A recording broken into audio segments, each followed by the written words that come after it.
امید ہے آپ سب خیریت سے ہوں گے۔ اگر آپ نے ابھی تک ہمارا چینل سبسکرائب نہیں کیا تو اسے ابھی سبسکرائب کر لیں اور بیل آئیکن کو دبانا بالکل بھی مت بھولیں۔ شکریہ۔ نمبر 12، تاش کاغت مکاس۔ تاش کاغت مکاس نے امت کی زندگی کا مطالعہ کیا، جو ایک غریب محلے سے تعلق رکھنے والا نوجوان ہے جس کی یادداشت کی غیر معمولی صلاحیت ہے، جسے ہائپر تھائمیا کہا جاتا ہے۔ اس کی حالت اسے اپنی زندگی کے ہر لمحے سے ہر تفصیل کو یاد رکھنے کی اجازت دیتی ہے۔ آیا یہ ایک نعمت ہے یا لعنت، یہ ابھی تک واضح نہیں ہے کہ امت کی زندگی کب ایک المناک موڑ لیتی ہے۔ اس کے والد رضا پر قتل کا الزام ہے اور وہ الزائمر کی بیماری کے ساتھ جدوجہد کی وجہ سے اپنا دفاع نہیں کر سکتا۔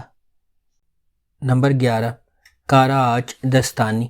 یہ سیریز جلال آغا کی پیروی کرتی ہے، جو اپنے علاقے کی تمام زمینوں کا لالچ کرتا ہے، تمام آغا کی زمینوں پر قبضہ کر لیتا ہے اور بالآخر اس کے آخری حریف عثمان آغا کو قتل کر دیا جاتا ہے۔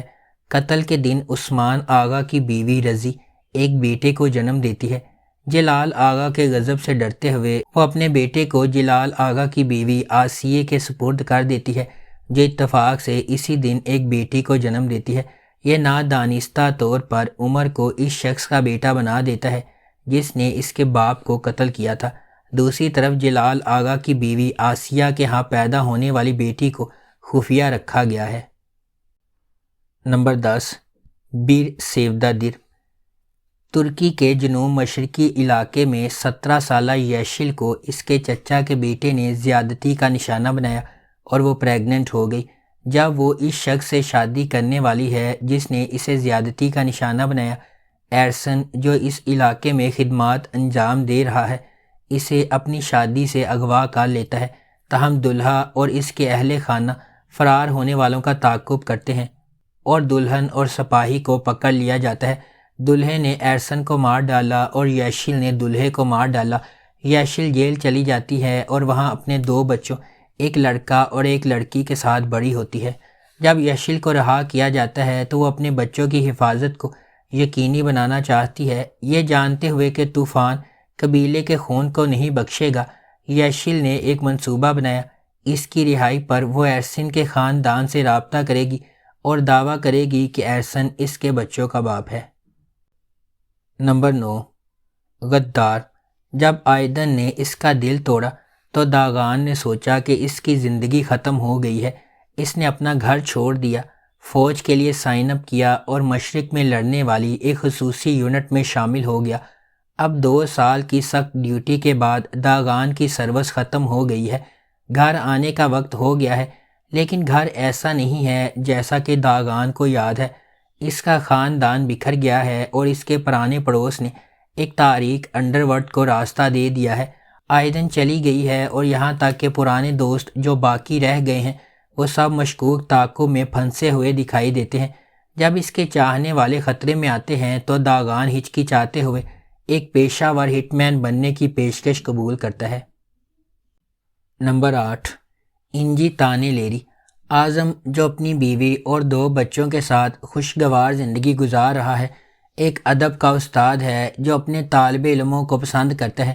اس کی زندگی ایک ہی رات میں مکمل طور پر بدل جاتی ہے۔ وہ اپنی بیوی کو قتل کرنے کے جرم میں جیل جاتا ہے، تاہم حقیقت کچھ اور ہے۔ اس کی چھوٹی بیٹی غلطی سے اپنی ماں کی موت کا سبب بنتی ہے اور اعظم اس کی حفاظت کے لیے ذمہ داری قبول کرتا ہے۔ اعظم، جس نے 4 دیواری کے درمیان کئی سال گزارے ہیں، جیل سے باہر آنے پر اس کا ایک ہی مقصد ہے، اپنے بچوں کو ڈھونڈنا اور ان کے ساتھ کھانے کی میز پر بیٹھنا، لیکن یہ بالکل آسان نہیں ہوگا۔ نمبر 7، کزل گونجالار۔ کزل گونجالار نے مریم کی دل خراش کہانی سنائی، جس کی شادی ایک اسلامی فرقے میں 14 سال کی عمر میں ہوئی تھی اور اب وہ اپنی بیٹی زینب کو شیخ کے پوتے کی دلہن جیسا انجام بھگتنے سے روکنے کے لیے بہادری سے لڑ رہی ہے۔ اس کی بھابھی کی رہنمائی میں، جو فرقے کی ایک سابق رکن ہے، انہیں احساس ہوا کہ انہیں فرقے کے طاقتور چنگل سے زینب کو بچانے کے لیے بھاگنا چاہیے۔ ڈرتے ڈرتے اپنے منصوبوں کو اپنے ظالم شوہر سے چھپاتے ہوئے مریم کو پہلے سیکولر سائیکیٹرسٹ لیونٹ کے گھر میں ایک نگہداشت کرنے والے کے طور پر پیسہ کمانا ہوگا جو اس کی مدد کرنے پر راضی ہے۔ ان کے متصادم مذہبی اور ترقی پسند عقائد کے باوجود مریم اور لیونٹ جذباتی طور پر ایک ساتھ کھینچے جاتے ہیں، لیکن ان کی زندگی میں انتشار اور گہرا ہوتا جاتا ہے جب ان کی بیٹی کی شناخت سامنے آتی ہے۔ نمبر 6، ساندی کوکوسو۔ کارسو ناخوش شادی میں ایک عورت ہے۔ اس کا شوہر ریحا ایک بدتمیز آدمی اور بے کار باپ ہے، لہٰذا جب کارسو اپنے تیسرے بچے کو جنم دیتی ہے تو اسے احساس ہوتا ہے کہ وہ اپنے تمام بچوں کی دیکھ بھال نہیں کر سکتی۔ وہ اپنے 3 سالہ بیٹے کوزے کو اپنی ماں فیلس کے ساتھ کچھ دیر رہنے کے لیے استنبول بھیجتی ہے، تاہم استنبول کے راستے میں کوزے لاپتہ ہو جاتا ہے۔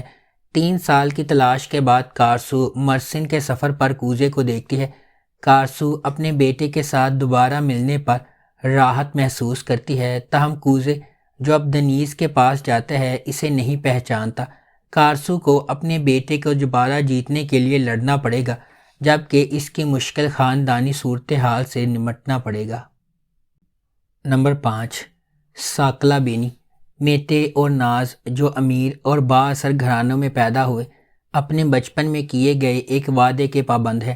یہ وعدہ ایک المناک واقعے سے ہوا ہے جہاں ناز کی بے گناہی پر سمجھوتا کیا گیا تھا اور میتے کے خاندان نے غیر متزلزل حمایت کی پیشکش کی۔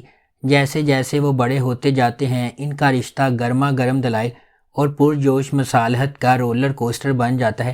میتے بچپن کے وعدے کو نبھانے کے لیے پرعزم ہے، ناز سے شادی کرنے کے لیے بیرون ملک تعلیم حاصل کر کے واپس آتا ہے، تاہم قسمت اس وقت مداخلت کرتی ہے جب وہ ناز کی وفادار نوکر انجیلا کے ساتھ راستے عبور کرتا ہے۔ نمبر 4، شاہانہ حیاتم۔ دبئی کی چمکتی ہوئی آسمانی لکیروں سے لے کر میامی کے دھوپ میں بھیگے ساحلوں تک مائی ونڈرفل لائف شبنم کے سفر کی پیروی کرتی ہے۔ ایک مخالف ہیروئن جو مشکلات سے پیدا ہوئی، جو معاشرے کی سیڑھی کی چوٹی تک اپنے پنجے گاڑتی ہے۔